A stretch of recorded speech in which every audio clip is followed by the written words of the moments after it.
Hey everybody, Cynthia here. Happy Monday. I should have had this on yesterday. This is my personal Cricut challenge number 28, and I had challenged Misha to alter a to-go cup. And these I purchased at, you get them like in a 5-pack at the Dollar Tree, and they also come with the lids, which is really nice. So I challenged her to alter one of these with, we needed one paper pieced image and one sentiment. And I was going to cover mine with paper, but they're at an angle. You know, they're skinnier on the bottom than on the top. So I kind of knew my paper wasn't going to lay right, and I kept racking my brain trying to figure out what I was going to do. So Misha at Scraps and Things 1, who I do this challenge with, told me to cut, you know, up the seam and lay it out flat as I could and draw a template. So I did that, and I had to fiddle with it a little bit because, you know, this is styrofoam and I could only get it as flat as possible. But the template worked out. This is my template that I drew. And now I'm able to cover it with paper, and it lays really nice. So Misha, thank you so much for brainstorming with me and coming up with that idea. I appreciate it so much. And as soon as you said it, it was like a light bulb went on. Like, oh, why didn't I think of that? But yeah, anyway, thank you so very much. Also, I will post a link below this video so that you guys can head over and check out Misha's channel for more inspiration. So the Cricut cartridge that I used was the Cricut Alphabet. Turn to page 63, and I used the font 3 shadow, thank you, and the font 3 image that goes over that. And then I also used the doily number 7 and the round circle and paper piece those. One I cut out at 2 1/4 inches, and the other one I cut out at 3. So let me share my cup with you. Oh, and also, instead of using paper, I decided to use one of these beautiful napkins. I've been collecting a bunch of these from different people that have sent them to me, and I just thought this one was so pretty. I wanted to give it a try. So what I did was I tore the white piece, you know, because these are 2-layer. And when I went to put this part around the cup, you could see through it.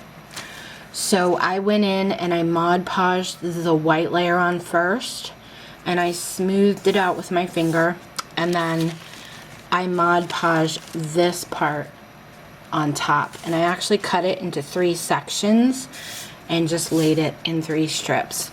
And then, you know, so you don't get any air bubbles, I just smoothed it over with my finger, but it got nice and like wrinkly, and I really like that look. And I used the matte paper Mod Podge, which is acid free, and I'm going to show you how it looks.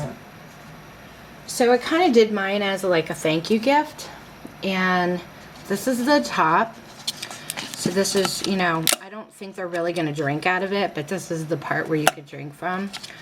And this is my paper pieced image with a yellow and white roses, and there's a green flower in the background. And then I used some of this white and green gingham printed ribbon by Basil. So that's the top of the cup, and this is the side. I paper pieced this again. My sentiment is thank you, and I did some flowers here and here, and I used some of that ribbon as like a little spray along with the wheat bling sprays that you see there. So that's how my sentiment turned out, and then I'm going to just turn it real slow so you guys can see how the paper Mod Podge looks. And I also used the same ribbon on the bottom and the top as the trim. So when you put it on, you just want to smooth it out, and it's not sticky at all, which I love. So I thought that turned out kind of cute for my first one. And then I figured I'd fill, you know, you just take the lid off and I'll fill it with some goodies. Maybe some, whoops. You know, maybe some, like a pack of cookies and some coffee. There's a Keurig machine at my husband's work, so I thought I'd put a Keurig in there, maybe a plastic spoon dipped in chocolate, and could be like a welcome back kind of gift. So I might go buy a few more of those packs. These are just nice to give as thank yous to people, or, you know, for any occasion. So I'm so glad we tried this challenge. And next week's challenge, or actually this week, for our number 29th, we are going to alter coffee sleeves. So that ought to be fun because it's my first time actually doing that. And let me see what the challenge is. I wrote it down. We need 1 sentiment and 1 image on that as well, and that'll be due on Sunday. So I'll make sure I have that in on time. Thank you guys for your patience and for watching, and don't forget to check my channel, Scraps and Things 1. I'll post the link below. If you have any questions, let me know. Take care.